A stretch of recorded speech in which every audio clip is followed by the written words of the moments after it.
You want to learn how to make this horizontal moving text in your video? I got you. Open your Premiere Pro. You open your Premiere Pro. This is your video. This is my background that shows. Then come down here to your type tool, or you can press T from your keyboard here. Select T, then put your text. Yeah, type in your text. Put in your text. I'll put my text. So once you're done inserting your text, what you have to do next is to come here, come to your effect control. You come to your effect control. Here you can change the font, the size, the alignment, the color. You can add stroke here to it, and yeah. So just want to save time. Then we can skip this and we can come to. You can come here to transform. Yeah. So you can use this transform and bring it a little bit down. You can bring it down.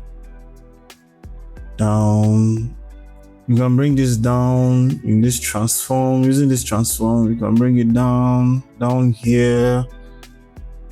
So once you bring it down, what you have to do next is to let's stretch this text, this graphic effects, or this graphic layer is created here. Let's just stretch it to the beginning, and you can actually like stretch this a bit to the end. So here, let's create our keyframe to make it scroll. So you take it to the beginning of your video, and you come here to this transform, you keyframe position. Then you take it a bit further again and add another keyframe.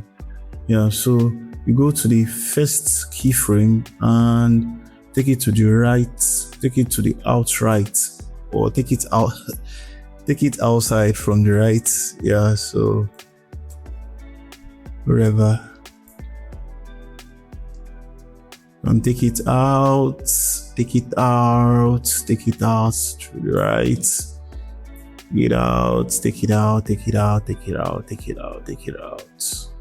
So yeah, once you've taken it out, in the second keyframe, you can take it till the end of the text. And take it out to the end of the text. Yeah, you can take it out to the end of the text. So yeah, so let's play it and see what we've done. Probably it's too fast or it's too slow. You can't tell. Yeah, so this is what it's giving. This is what it's giving. This is what it's giving, and this is what it's giving. So if you feel it's too slow, you can click on this layer again, on your text layer or your graphic area, and you can go to where you did the keyframe, and once you bring the two keyframes closer, it means you want it to be faster. Once you take it far apart from each other, it means you need it to be slower. So let's bring it closer and make it faster. So let's play it. Yeah, so that was it. So if you have any question, you can ask below the comments, and yeah, do also subscribe. Thank you, and see you in the next video.